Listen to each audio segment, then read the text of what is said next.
Hello and welcome. You're listening to the Evolvepreneur Secrets Show for entrepreneurs, and I'm your host, Brian Silverthorne. And my mission is always to help entrepreneurs make a difference with their businesses and to navigate the challenging worlds of startup, growth, or relaunch.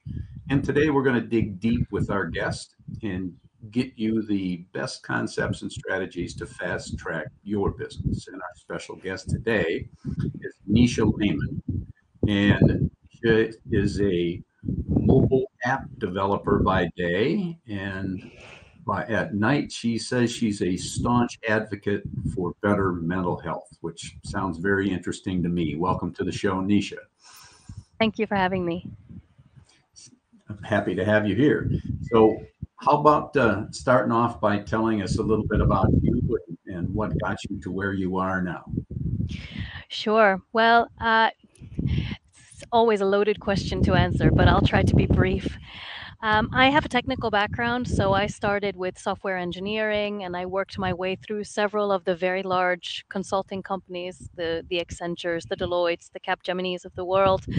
Um, and I started to find my way toward cloud solution architecture. That's currently what I do, in addition to some UX design, which is what I mentioned earlier.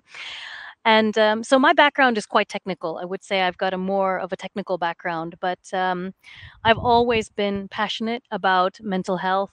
Considering working in a high stress environment as I have been, I myself have suffered from mental health issues. And so I'm always looking for outlets and ways to try to do more in this space. I think the resources we have are, even in this day and age, quite limited. So whatever I can do to contribute, I'm going to. And I recently launched an app for online peer-led support groups where people can join and try to talk about whatever their mental health issue is without any stigma, without any judgment, and completely anonymously. Oh, that's interesting. So it's just where people that are experiencing the same difficulties or challenges can compare notes and help one another. Is that the? Exactly. I basically the stemming of where it comes from is I myself really needed this outlet. I needed to be able to talk to other people who understood me in a way that even the people closest to me could not. When you suffer from depression or substance abuse related issues or sexual assault or whatever it might be, if you can talk to someone who's survived that, they understand you already on a level that even therapists cannot. And what I was researching and trying to find was a platform that brought these people together, so you could exchange ideas, maybe get some tips or routines to try and break bad habits, to try and do more than just the kind of generic advice that's given a lot of the time, which is to breathe or to meditate or to engage in mindfulness or so on. That's great, but it doesn't exactly solve the problem. It just prolongs it a bit. But I think talking to each other and offering this kind of global mental health community where people can join no matter where they're from, no matter their age, their race, to talk through their issues and try to understand that, one, they're not alone, but two, they might have something to contribute that helps someone else, I think is extremely powerful. And after searching for 7 or 8 months, I realized that this doesn't exist. So I decided to start. Well, good for you. Good for you. I mean, the way things are going these days, at least if you pay too much attention to the media, it's certainly something that's needed. Um, Absolutely. is this something you plan on monetizing and turning into a business, or are you just throwing it out there? Sure. At the moment, I mean, I didn't go in. So I've been listening to many episodes of this show to try and prepare myself for the questions that you might ask. And it's so interesting when I hear the other entrepreneurs you've had on this show. They've all been subject matter experts with what seems like a very concrete plan to release into the public. And I feel like I've done exactly the opposite. So The idea here was, yes, to release it to the public. Right now, it's a paid app, but it costs very, very little, and we are donating that money actually to support Ukrainian refugees. So at the moment, it doesn't make any money. We will consider some monetization likely in the next iteration of the app, which will hopefully come out mid next year sometime. But for now, we ask people to pay to use it and see how that goes. Oh, good, excellent. So is this, as the term is this a side hustle, or what's your main focus when it comes to earning money? So for sure, this is something that we would like to grow. We are investing quite a bit of time and resources into it. We'd like to do a bit more research to understand what users actually want when it comes to their mental health. So is it just about connection? Is it about facilitating a specific type of discussion? Or is it something completely different, immersing themselves in a multimedia form where they can experience a mental health issue without having to relive it themselves? So we're exploring a lot of different avenues to try to see how we can best proceed with it. At the moment, I would say it's probably more of a side hustle, but the goal is to turn this into a full-time role. Oh, good, good. So what do you think are the biggest challenges facing you uh, to get from here to there? That's a big step. I think as an entrepreneur, you have to be incredibly brave to actually give up something steady to take on something that is at least in my case a bit unknown. Um, Also, something I guess that might be interesting for your users is establishing your own brand reputation before the product itself was a valuable lesson that I learned, I guess, a little bit too late, because my assumption was always that if the product exists, then people will use it, they will consume it. It doesn't particularly matter who the founder is or for what purposes they're creating it. But that's a very, I would say, incorrect assumption. People care a great deal about who the founder is, for what purposes the app exists, what their data is being used for, if they're collecting any PII related data. And so that was a really interesting learning lesson to be able to say, okay, I need to take a step back and really create some thought leadership around mental health, around how the current system exists, my experiences with the mental health system, to try to, in a way, authenticate myself within it. Because I'm an observer, I would not go to this stretch of calling myself a subject matter expert, but it's taught me a lot in the way of what needs to be improved in order to really get people the help that they need in the time that they need it. Well, great. So how are you finding users? Are you doing some active? Hmm. So we are active on all of the major social media channels. There are current campaigns running on three of them at the moment, and we're divided by region. So we're active on LinkedIn, on Instagram, on Pinterest, on Twitter. I mean, you name it. We have handles on all of them, but we're actively running campaigns within Instagram, within Twitter, within LinkedIn, and within Snapchat.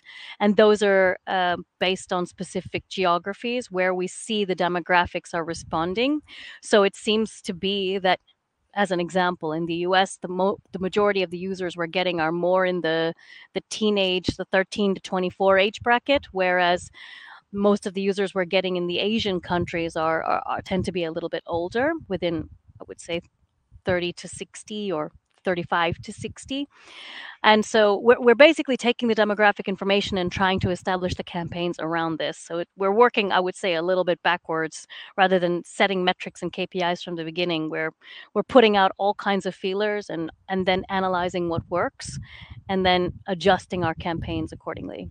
Sure, sure. But it's setting metrics and KPIs from the beginning, unless you have spent a lot of time and money in market research, Yes, I demographics. wouldn't recommend it. I Yeah, wouldn't yeah. recommend it. It's just a guess, it's just a guess or a hope anyway. Yes, So exactly. you're doing your market research while you're launching the product, which I don't think is a bad way to go. Well, that's great. Thank you for saying that. Yeah, because you put something out there that you think people will need and want and happily use. But as you get feedback moving forward, then that helps you make corrections for Indeed. various markets or for the things that you offer through the app as well. Absolutely. Yeah. So I think it's a neat idea. So you're gainfully employed otherwise. This is something that you're working out to turn into a business as you go. Indeed. We have just launched it actually recently too. We only launched it at the beginning of this year, so it's only been live about 7 or 8 months now, but we already have upwards of 300 users, just shy of 300 users at this point, and they're spread across all geographies. The goal was to get to 10,000 at some point within the next 18 months. That's maybe slightly lofty, but the idea was to try and at least get to a quorum number that we're happy with so that we can then begin to analyze how do we develop partnerships in this space. And that's another area that we're really heavily looking at, is in terms of, I don't know, bringing mental health counselors or people who are in the field into our business to really get some, I would say, more subject matter expertise in the door, but also, again, making sure that it's in line with what the users actually want, because we don't want this to just become another therapy service, right? There are many, many of them that already exist, I think. And we also want to give people an alternate option to therapy, because therapy is great, but as you probably already know, it's quite expensive. So if you can't afford it, that's just unfortunate. And especially post-pandemic, most of the therapists I know, and most of the kind of overarching idea around therapists, is that they're completely overbooked. They're just fully booked. So even getting an appointment is a challenge. And so what this is supposed to be is just an alternate to that. You can join whenever you want. It's an app. You use it whenever you need to. You pay once, and then you're done. And the beauty of it is nobody knows who you are within it. So hopefully that decreases the stigma slightly in talking about your mental health issue. Yeah,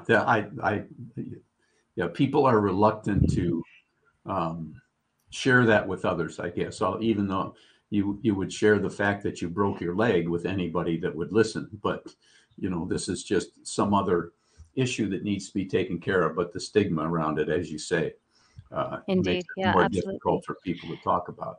And I heard on one of my favorite radio shows a while back that at least in the United States, in the next 5-10 years, there's going to be in therapists, psychologists, and psychiatrists in each category. There's going to be a shortage of between 58,000 and 80,000 of those positions. So something like this could be a big help. It's interesting you bring that up, because it seems like what's happening, at least in Europe, in the EMEA space, is that life coaches are also starting to fill this void. So you see people who cannot get an appointment with a therapist who are going to a life coach. And for me, this is also a completely different methodology, because a therapist is looking into your past to try to identify the trauma, whatever it is you suffered from, to try and move you forward. But life coaches begin by looking forward and saying, this happened to you in the past, let's put it behind you and move on. And it will be interesting to see how that plays out, because I think certainly there are gaps that are already being identified there. And I don't know what the consequences of that will end up being, but it's definitely an interesting space to be in, because it's so dynamic. Yeah, sure is.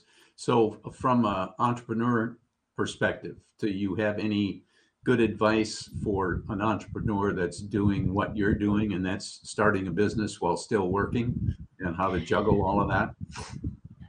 Yeah, that's a great question. I would say, obviously, you have to be passionate about the topic. You have to be passionate about being able to put something into the world that you feel proud of. But I think one of the big things that I learned right away was setting realistic goals and determining what success really means for me personally.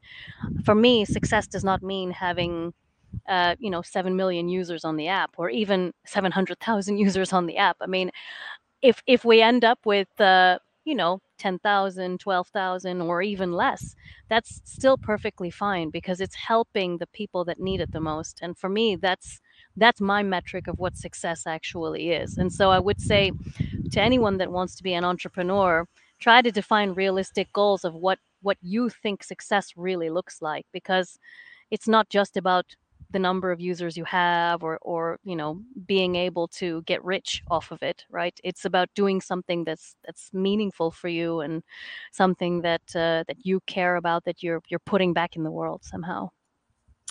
Well, I think that is an excellent perspective. That's a great way to look at it. So I appreciate that. So how do people find your app if they're interested in taking a look at it? And if they do find it, is there like a freebie trial, or do they just jump right in? Or Absolutely. So you can visit. So the app is called Confidential Conversations. You can look it up on the App Store or within Google Play. You should find it pretty quick. Go ahead. Let's start over. You were telling folks how they can find it. Confidential Conversations in the App Store. Okay. So the app is called Confidential Conversations. You can find it in the App Store. You can find it on Google Play. So it's usable both on your Apple and Android devices.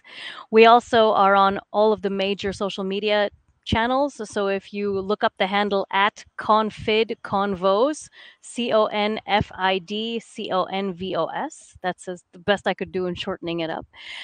You'll find us on Twitter, on Pinterest, on Instagram, on Snapchat, on all of the major ones. That's also our URL, so www.confidconvos.com.